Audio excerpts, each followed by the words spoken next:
बिस्मिल्लाहिर्रहमानिर्रहीम। अस्सलातु वस्सलामु अलैका रसूलुल्लाह सल्लल्लाहु तआला अलैहि वसल्लम। आज मुख्तसर सी गुफ्तगू अयादत के हवाले से है। अल्लाह के रसूल अलैहिस्सलातु वस्सलाम की प्यारी सुन्नत है अयादत करना, यानी किसी मरीज़ की अयादत करना हुजूर अलैहिस्सलातु वस्सलाम की सुन्नत है और हुजूर का प्यारा तरीक़ा भी है। जब हमारे नबी सल्लल्लाहु तआला अलैहि वसल्लम को मालूम होता कि फ़लाँ शख्स बीमार है तो आका करीम सल्लल्लाहु तआला अलैहि वसल्लम उसकी अयादत को तशरीफ़ ले जाते।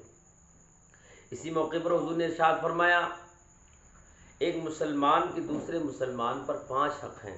गौर से सुन लें, एक मुसलमान के दूसरे मुसलमान पर 5 हक़ हैं।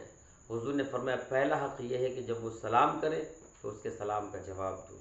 दूसरा ये है कि अगर वो मरीज़ हो जाए, बीमारी में मुब्तला हो जाए तो उसकी अयादत को जाओ। तीसरा ये है कि अगर वो इंतकाल कर जाएं तो नमाज जनाजा में शरीक होकर मग़फ़िरत की दुआ करें। चौथा ये है कि अगर वो दावत करे तो दावत कबूल करें।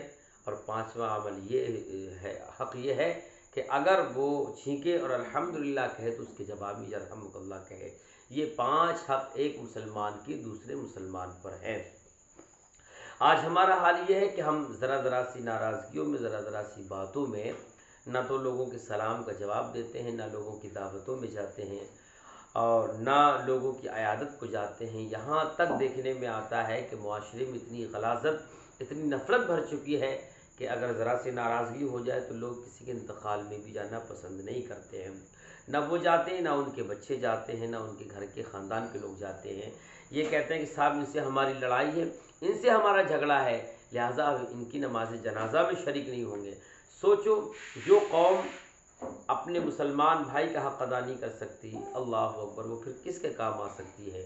अल्लाह के रसूल अलैहि सलाम ने फरमाया कि जब कोई शख्स किसी की अयादत को जाता है, अगर वो सुबह को गया है तो शाम तक 70,000 फरिश्ते उसके लिए मग़फ़िरत की दुआ करते हैं, और अगर वो शाम को गया है तो सुबह होने तक 70,000 फरिश्ते उसके लिए मग़फ़िरत की दुआ करते हैं।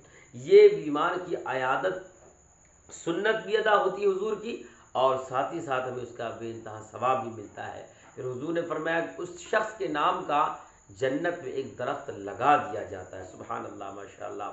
तो मुसलमानों, अपना अमल बना लो, अपनी नाराज़गी, अपनी नाइत्तेफ़ाक़ियाँ, अपने झगड़े, अपने फितने, अपने फसाद, ये सब ख़त्म करो। और अगर कोई मोहल्ले में, पड़ोस में, रिश्तेदारी में कोई बीमार हो तो उसकी अयादत को जाओ। कोई दावत करे तो ये ना देखो ये हमारे लेवल का नहीं, या ये इससे हमारी नाराज़गी है, नहीं, वो दावत करे तो फ़ौरन उसकी दावत कबूल करो, इसलिए कि एक मुसलमान का दूसरे मुसलमान पर हक़ है। एक हदीस और सुनाता हूँ। अल्लाह के रसूल अलैहि सलाम ने फरमाया, जब तक एक मुसलमान दूसरे मुसलमान का भला करता है, अल्लाह तबारक व तआला उसका भला फरमाता है। आज हम एक मुसलमान हैं, अपने नबी का कलमा पढ़ने वाले हैं, तो हमें किसी के दिल दुखाने नहीं चाहिए, तकलीफ़ नहीं देनी चाहिए, बल्कि हमें उनके दुख दर्द में काम आकर सवाब हासिल करके अपनी दुनिया और अपनी आखिरत को बेहतर करना चाहिए। अल्लाह मुसलमानों को हिदायत नसीब फरमाए। अस्सलामु अलैकुम व रहमतुल्लाहि व बरकातुहू।